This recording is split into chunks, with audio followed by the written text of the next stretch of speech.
This week's Parsha is Parshas Devarim. Devarim means words. And this week we also begin the fifth and final book of the Torah, known in Hebrew as the Book of Devarim, and in English as the Book of Deuteronomy. Now the word Deuteronomy actually means the repetition of the Torah. And indeed, our sages call the Book of Devarim Mishnah Torah, the repetition of Torah, because it has a very different tone and tenor than the rest of the Torah.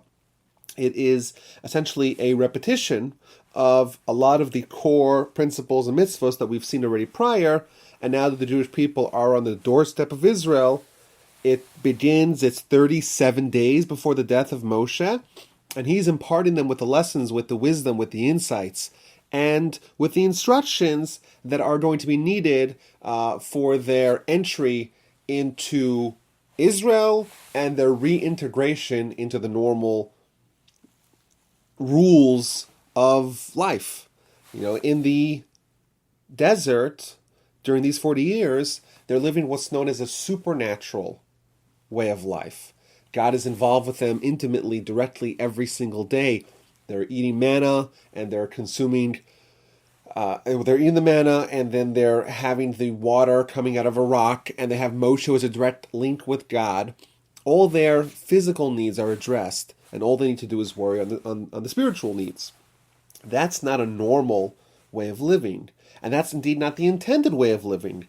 The Almighty did not want to give the Torah to angels, because angels, well, they don't have a physical aspect of the life that they need to contend with, and therefore they don't have the conflict that embodies, no pun intended, of course, what it means to be a human, to have a soul and a body both jockeying and vying for primacy in someone's life. And we know the Torah, the objective of the Torah, is to provide that extra power and the oomph behind emboldening and empowering the soul. And of course, what's holding it back, what is the headwinds, is the body and the world and living as a human needs to live. In the desert during these 40 years, they didn't have those issues. They didn't have to worry about making a living, and they didn't have to worry where they're going to live, because they were just part of the community and having all their physical needs taken care of them by God. They're about to enter the land of Israel, and overnight they're going to have to transition into living in the world. To make that transition is very important for them to be prepared, because there are going to be tests and challenges facing them that they're maybe not ready for, or certainly not accustomed to experiencing. This is a brand new generation. They've known nothing besides for this supernatural level. Many of them weren't even born when they were living in slavery in Egypt. And therefore, Moshe dedicates the last days of his life to preparing the people for it. And it is recorded in the Book of Devarim, all those things that happens. Now, it's important to note, of course, there are some mitzvos that are not just repeated.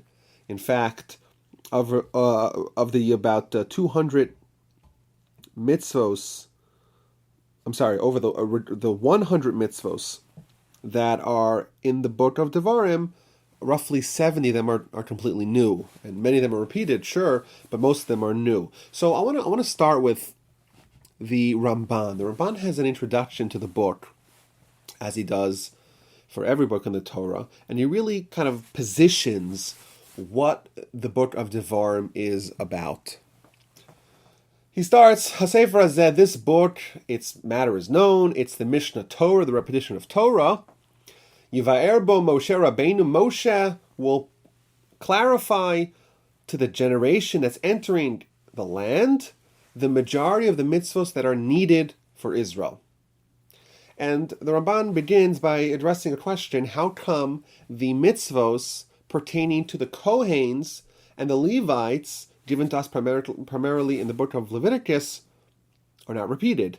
So why does it not repeat that?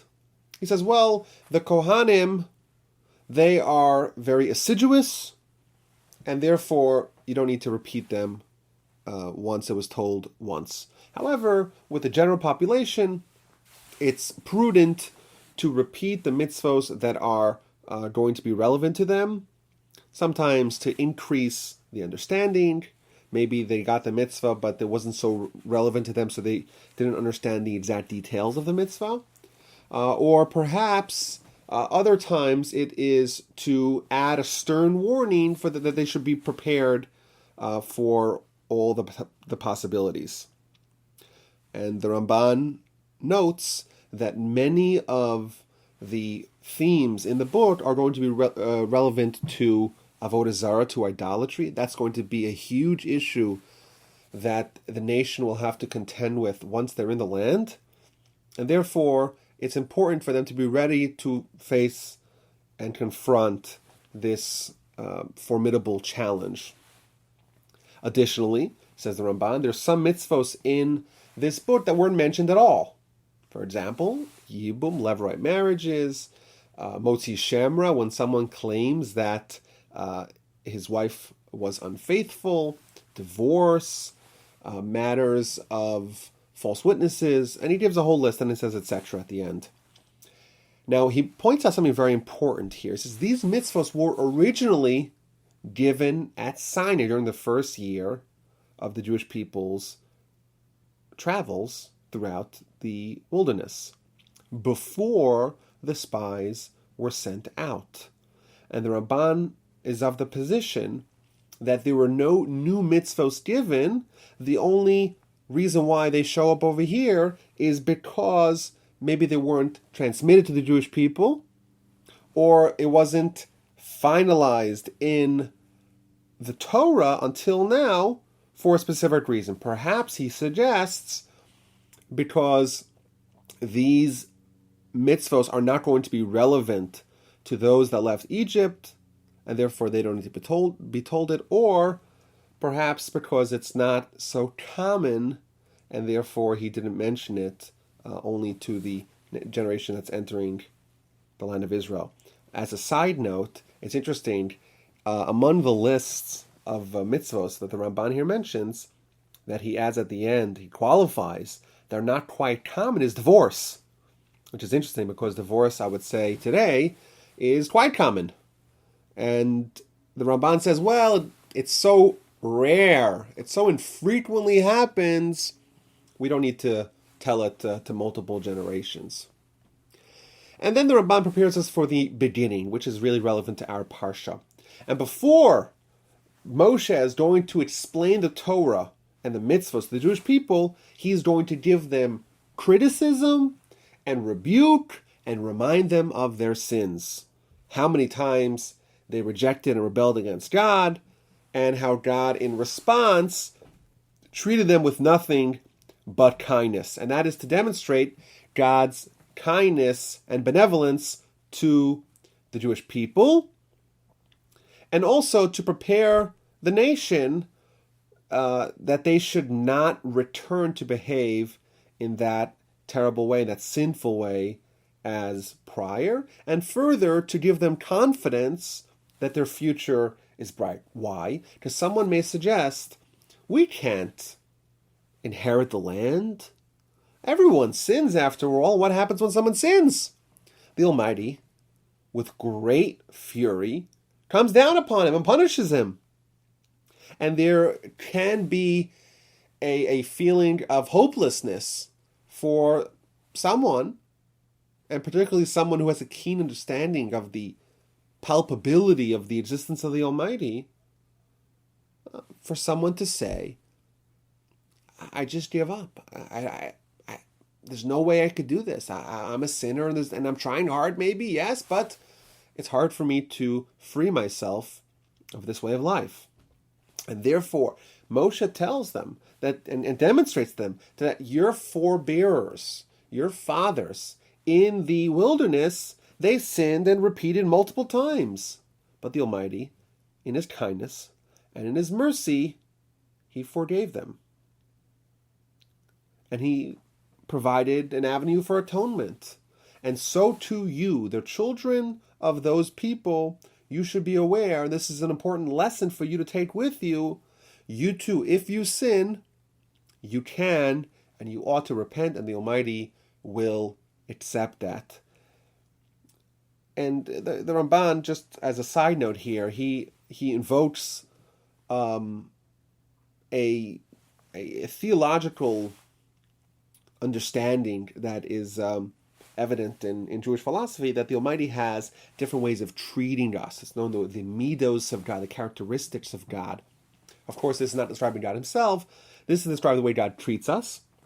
And if God treated us with midas hadin, with judgment, then any sin would immediately evoke a harsh and unforgiving punishment. And thankfully, the Almighty does not treat us like that, because if he did, we wouldn't last very long. Thankfully, the Almighty treats us with rachamim, with mercy, with kindness, with benevolence. He is slow to anger, and that, of course, gives us a chance, at least an opportunity, to maybe become great people, despite all the bumps and obstacles along the path of our ascent and our journey. So let's begin the parsha. The parsha begins with a very strange verse. These are the words that Moshe spoke to all of Israel on the other side of the Jordan, so that's on the eastern side of the Jordan, in the wilderness, in the plains, opposite Suf, between Paran, between Tophel and Lavan and Chatzeros and Dizahav. So it seems like the verse is placing us where this event happened. Moshe speaking to the whole nation, where? On the other side of the Jordan, in the Midbar, in the wilderness, in the plains, opposite Suf, between Paran and Tophel and Lavan and Chatzirot and Dizahav. The problem is that, of course, the plains and the Midbar, which is the desert, the wilderness, those are different places, right? The Jewish people, they went through the wilderness, and now they're on the plains of Moab, opposite Jericho, on the eastern bank of the Jordan River. So how can Moshe be speaking to the Jewish people in the same, at one time in different places? Additionally, these locations, Tophel and Lavan and Chatzerot, they don't actually exist. And Rashi tells us that if you scour the entire scripture, you won't find that these places actually exist. So what is the meaning behind this verse?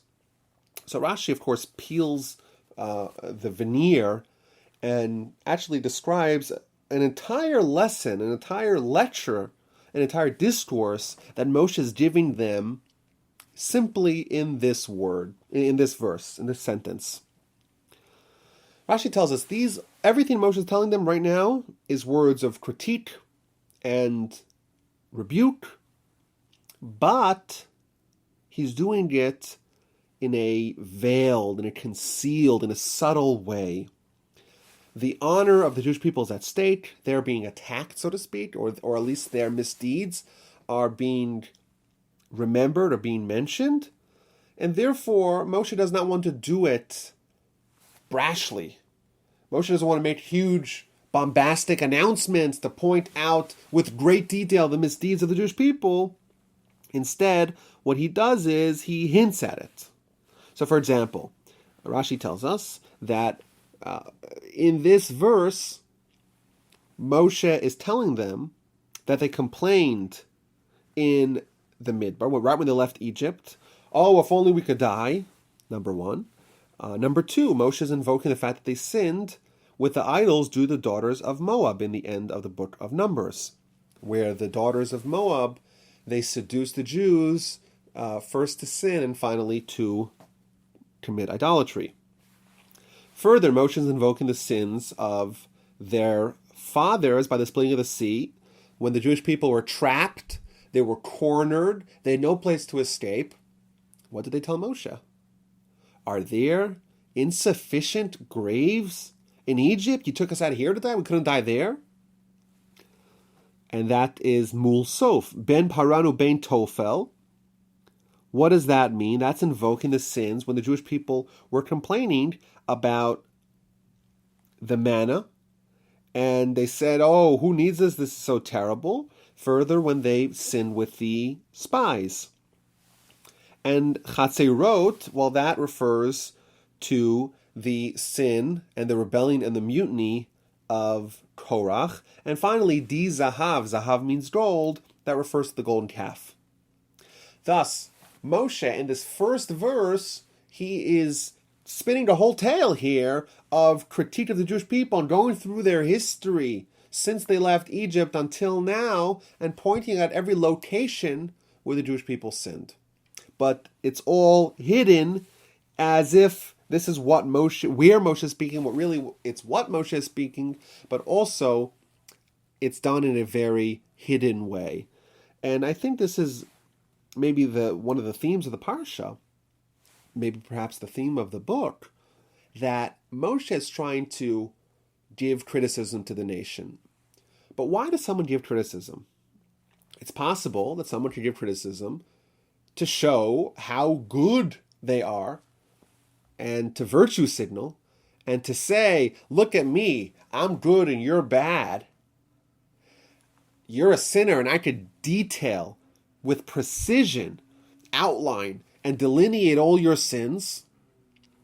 And that, of course, is bad midos. That's bad character. And that, of course, is not going to contribute to a person actually improving. If you want to help someone, you could with criticism. It's a very powerful, very potent tool, but also a very dangerous one. And it's a potentially very volatile one. Because when you criticize someone, you're essentially attacking them. You say, well, there's something wrong with you, it needs to be fixed. And you know what? People don't like hearing that. And they get defensive. And they fight back. Well, are you so much better? Who are you?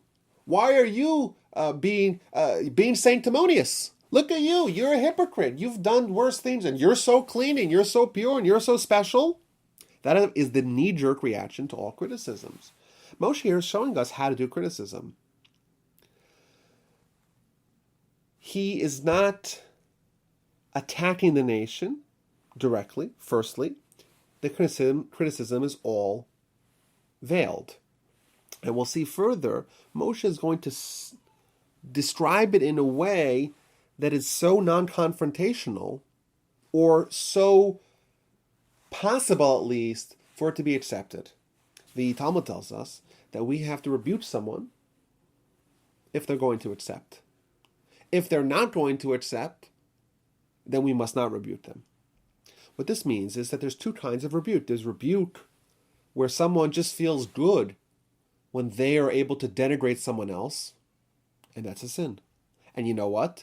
That won't reap any good results because the person can sense that you don't have my best interests in mind. You just want to make me feel bad. And that's going to evoke not a feelings of or emotions of repentance, of atonement, of rectification. It's going to instead prompt them to fight back and to point out the misdeeds of the criticizer.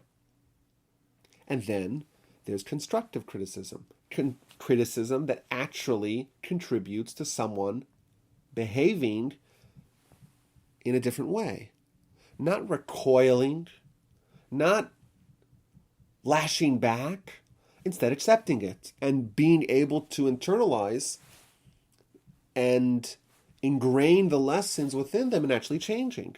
Moshe is showing how that's done. The first thing we see over here is that the criticism is veiled. It's hints. And also he's preserving the honor. He's allowing the nation to save face. He's not directly attacking them. That's number one. Verse number 2 here. He tells them it's 11 days from Chorev through the path of Mount Seir until Kadesh Barnea. This seems to, again, piggyback on the previous verse. It's telling us where we are. It's 11-day travel from Chorev. Chorev is Mount Sinai. So the place they are now is an 11-day travel from Mount Sinai. Now, what is the significance of that? Why is it important to tell us how many days we are travel from Mount Sinai? Why is that relevant at all? So Rashi, of course, tells us that this, again, is another form of criticism. Moshe is telling them that the distance from Sinai to where, to Kadesh Barnea, the place in the verse, is actually 11 days. In fact, if you do the math, and Rashi does it for us, it took him only 3 days to get there.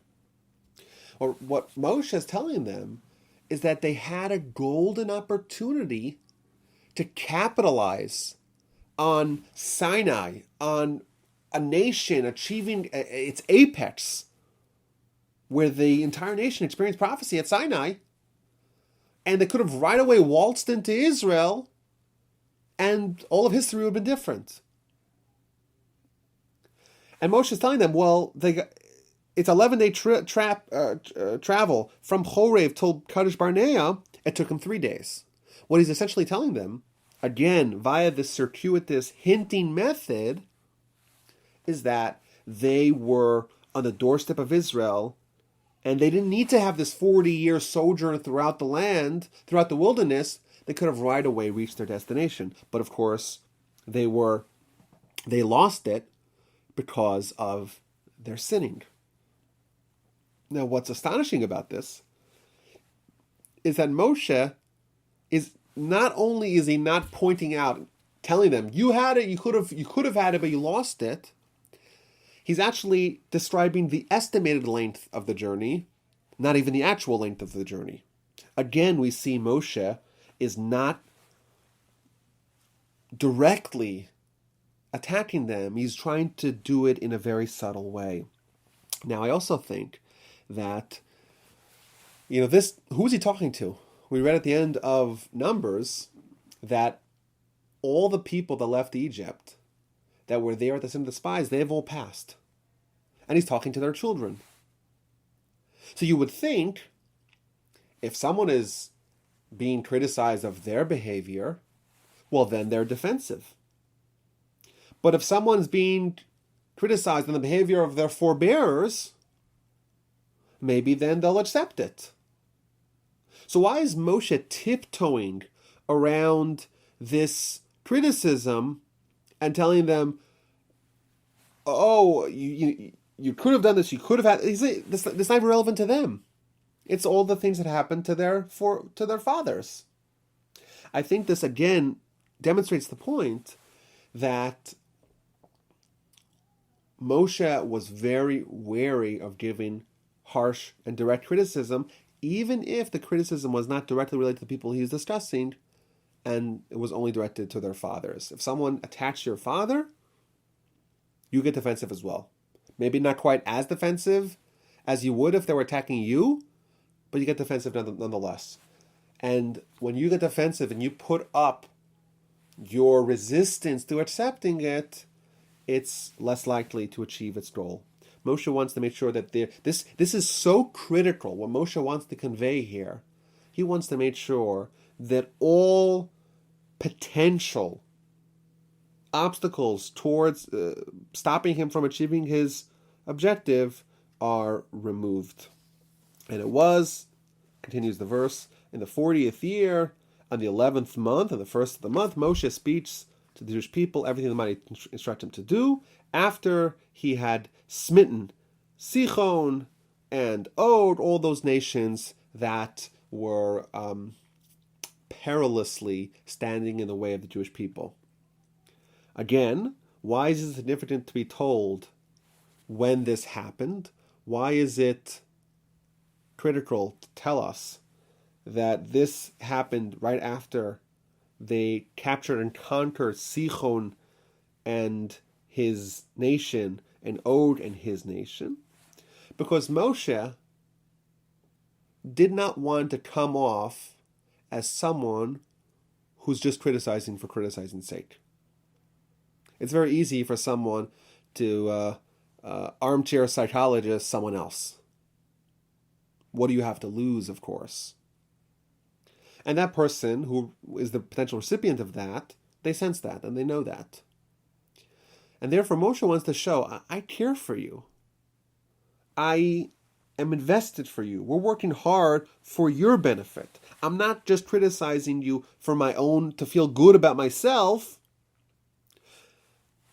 And then you would say, well, what does this guy have to gain? Like, what has he done for us lately?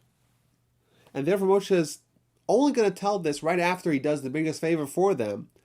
Think about it. Sichon and Og, these two kings with their empires, the people, well, they were scared that they were going to be killed by them. And their families and their children and their livestock.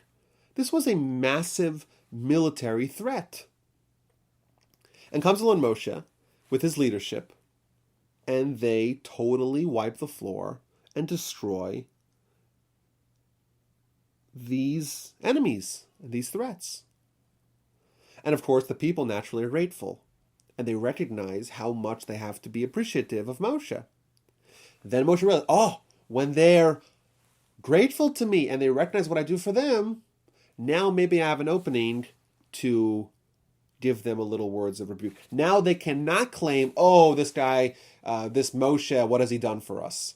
And I think that the Torah is so over the top about this point. I think it's an important lesson for us. As leaders of any type, as bosses, or as parents, of course, or as teachers, we have responsibility to rebuke and to direct and to make sure and to channel our children, our employees are doing what they're required of and of maximizing their potential. That's our responsibility. But here Moshe shows us how it's done. First of all, it's done in a non-confrontational way. Second of all, you have to make sure that the person knows that you have their best interest at heart.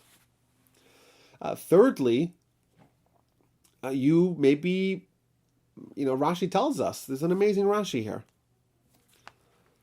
In verse 3, Rashi tells us that Moshe only criticized the Jewish people before he died.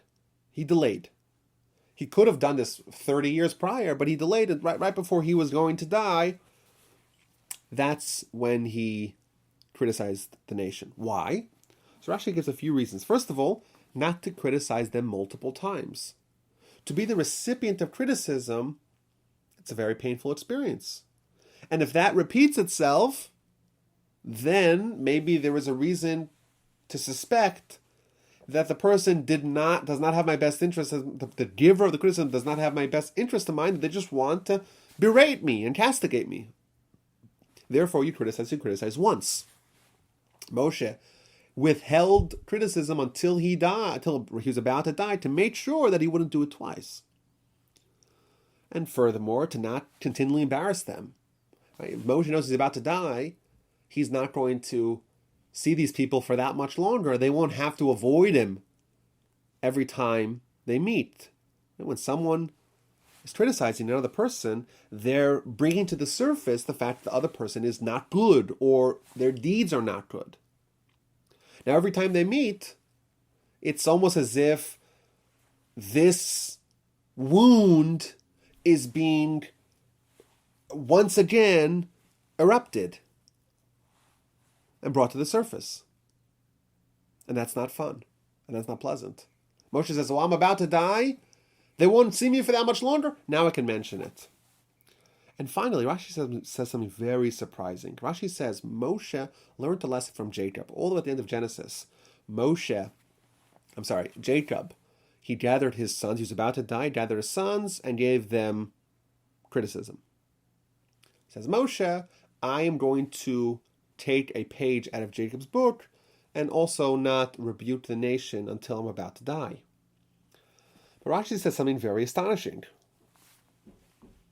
Rashi says that why did Jacob withhold critiquing his sons until he was about to die? He was worried that had he criticized Reuven would have abandoned him. He would have lost him. And Reuven would have joined the tribe of Esau, Jacob's sinful brother. And therefore, he didn't want to lose him, and he withheld until he was about to die. This really shows just how delicately we have to tread about criticizing other people. If you criticize someone, you are potentially breeding alienation. Reuven may have left Jacob, or at least this was the concern. Reuven will leave Jacob and go join the enemy, go join Esau. Why? Just because the brunt of the criticism is so hard to bear. And I think that's just an astonishing lesson for us, just how careful we have to be and how timidly we have to tiptoe around this issue, or carefully have to tiptoe around this issue to make sure that it does not have negative consequences that can be very, very harmful. And essentially the rest of the Parsha, Moshe highlights a few episodes in the history of the nation until this point. And first he begins with the appointment of judges. Why is that the first thing that is mentioned? So one of the commentaries says, that Barbanel writes, that Moshe was trying to show that there was an atmosphere of imminence of entering the land of Israel. They were so ready to go and to enter the land that they even started setting up a system of the judiciary, of judges and lower courts and higher courts. Of course, that's something you don't do while you're traveling. It's what you do when you're more stable, when you're more sedentary, when you're more settled. Moshe is telling them, we actually set up judges. And all that because we're about to go in, and of course, we blew it. So he details what happens. We were about to leave, about to go into the land of Israel, and the Almighty says, and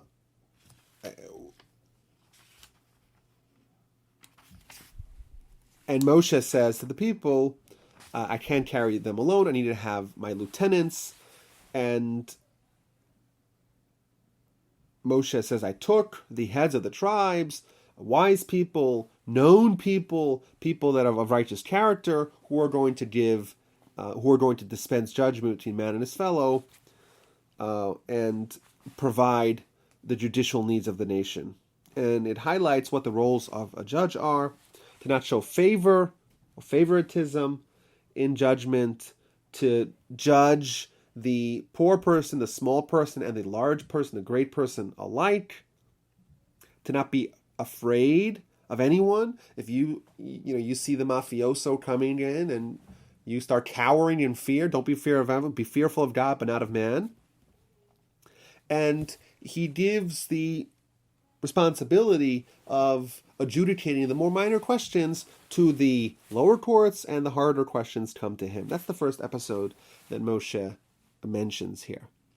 Now, it's interesting, if you remember, all the way back in the Book of Exodus, in the same parsha that talked about the Ten Commandments, we had a parsha called after Jethro, Yisro, Moshe's father-in-law, because over there he is being presented as the architect of that whole system of lower courts and higher courts.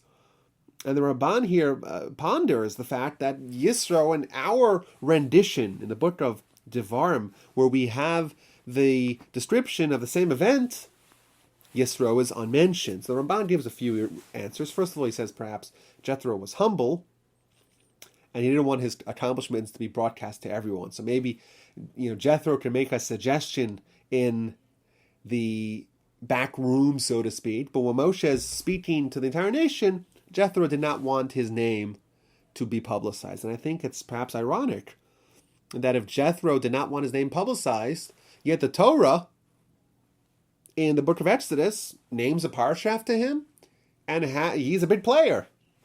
And perhaps the reason why Jethro gets such distinction in the Torah is precisely because he was humble, perhaps. Another answer is that Moshe did not want to bring up the thorny question of Moshe's wife. The fact that his father-in-law's Jethro would maybe raise some eyebrows amongst this nation, which is another interesting idea. Perhaps the role of the leader is to not invoke things that may be shameful. Don't deliberately point out your misdeeds, or not even misdeeds, or even things that can be misconstrued as misdeeds. There's no need to mention it. There's no need to have anything that might detract from your role and from your job as a leader. There's no need to mention it. It's not that Moshe was hiding from it. It's just that Moshe felt that it's not right. And I think it's a good lesson for us as leaders. You might think perhaps it's a good thing to talk to constituents regarding all the things that were challenges for you, or all the warts and all the skeletons in the closet. It's okay to have skeletons in the closet, but there's no need to parade it around in front of everyone. Keep it in the closet. Thirdly, the Ramban suggests is that Moshe didn't follow the advice of Jethro. Jethro was the initiator, but the implementation was done by God. When Moshe asked God to do it, And therefore, here we're talking about the implementation of the judges, and therefore Jethro's not mentioned. So a few interesting ideas. Okay, so the next thing here discussed is after the episode or the appointment of judges, we talk about the spies. So, of course, the spies is what really derailed the plan. The plan was to go into the land of Israel, maybe a year or change after at the Exodus, after Sinai, and the nation told Moshe, let's send in spies to just scout out the land. And of course, when they came back and they gave a negative report or a scary report, the people got cold feet. We don't want to go. And they said, oh, you don't want to go? Okay, you won't go. And that's why the nation lost their privilege of going into the land, but their children were given that. So in verse 22, it says, Moshe tells the people, you approached me, and you say, let us send men ahead of us, spy and scout the land, bring back the word to us to know which angel to attack. And Moshe says, the idea was good in mine. I sent 12 men, one man for each tribe, and they went through the land, and they brought the fruit, and they came back to us, and they said, good is the land that Hashem, our God, gives us. However, verse 26, but you did not wish to ascend, you rebelled against the word of Hashem, your God, you slandered in your tents, you didn't want to go. So a few interesting things here of this particular angle of criticism. Moshe is going through the misdeeds of the nation, and of course the sin of the spies is really one of the worst. But the way it's presented is really surprising. First of all, Moshe himself says it was a good idea. So how could you blame the nation when Moshe himself signed off of it? And Rashi tells us that actually Moshe didn't sign off of it. Moshe signed off on the preposition to send spies, but not because he actually wanted to send spies. And he gives a fascinating parable. Suppose you have a man who goes to his fellow and says, I want to buy your donkey. He says, okay, I'll sell it to you, but I want to take it for a test drive. Is this donkey, is it sturdy enough for my needs? He says, sure, take it a test drive. He says, well, can I drive it up mountains and down valleys? Of course, that's a more dangerous place for the animal. It's a harder climb and descent, and maybe the person doesn't want to allow the donkey to be test drived in that manner. And the person said, yes, sure, no problem. Once the person agreed to allow his donkey to be test drived in mountains and valleys, the person says, I don't need a test drive. I see you're so confident in the sturdiness of your animal, you're not worried that it's going to get worn down by me driving it, me riding it. I trust you that it's good. That's what Rashi says what Moshe's attitude was. Moshe was trying to show the nation that he has such confidence in the land of Israel, he's willing to send spies on their own. Who knows what they could come up with, in the hopes that the people would say, you know what? We trust you. If you're so confident, it's good enough. It's good enough for you to be willing to send spies. It's good enough for us, even sight unseen. But unfortunately, the people actually pursued it, and that led them astray. And Moshe tells them that the spies, they went up and they scouted the land, and they came back and they said that the land is very good. Now, it's actually a very surprising way of presenting the story. We read the story in the Book of Numbers, and it seems that Moshe here is burying the lead. Right? What was the most important part of the message of the spies? That the land is bad, it's unconquerable, the nation's so mighty, the fruits are so abnormal, everyone's dying, a land that consumes its inhabitants. Why is Moshe saying that the message of the spies, what the land is that the land is very good? So Rashi says, well, the spies, it consisted of Joshua and Caleb and 10 malcontents. 10 of the spies that presented it in the opposite way. Says Moshe to the people, you should have listened to Jacob and Caleb. But the Ramban doesn't like that. He says, wait a minute, Joshua and Caleb. The Ramban says, wait a minute, Joshua and Caleb are 2 out of 12. So there's 10 that say that the land is bad, 2 that say the land is good, and somehow Moshe, when he wants to recount this story, he tells us, well, then the spies said that it was, wait a minute, the 2 spies said it was good, the other 10 said it was bad. The Ramban answers, well, it's 2 spies, but of course, on their side is God. God said the land is very good, and therefore 2 spies plus God is more. That's the overwhelming message that they should have heard and they didn't. And I think that, broadly, this is another very applicable lesson. The fact that majority is the voice that you would hear, that's true, provided that the majority is really a majority. If you have 1 million ants crawling on the floor, and you have 1 intelligent human, yet it's 1 million against 1, but so what, right? There's more intelligence and there's more logic on the side of the 1 intelligent person. You could have 1 billion humans, and they're arguing against God, and their words don't carry any weight. They hold no sway. Because yes, it's 1 million against 1, but it's against God. If there's 10 spies that say it's bad, and 2 say it's good, but God said it's good, well, that's all you need to know. And indeed, the correct message of the spies was that the land is very good. Because you know why? You had Joshua and Caleb, but God said that. And the people didn't hear the message. And I think that's just a good rule of thumb, is that the correct message is not necessarily the loudest one, it's the one that's most true.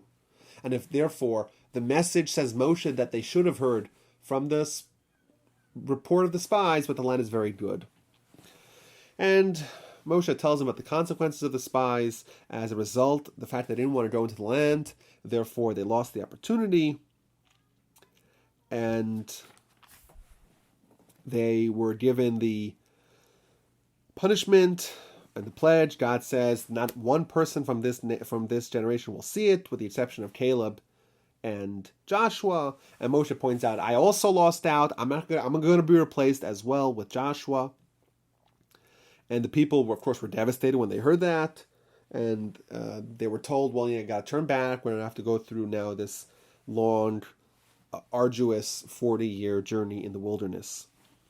Some of the people decided to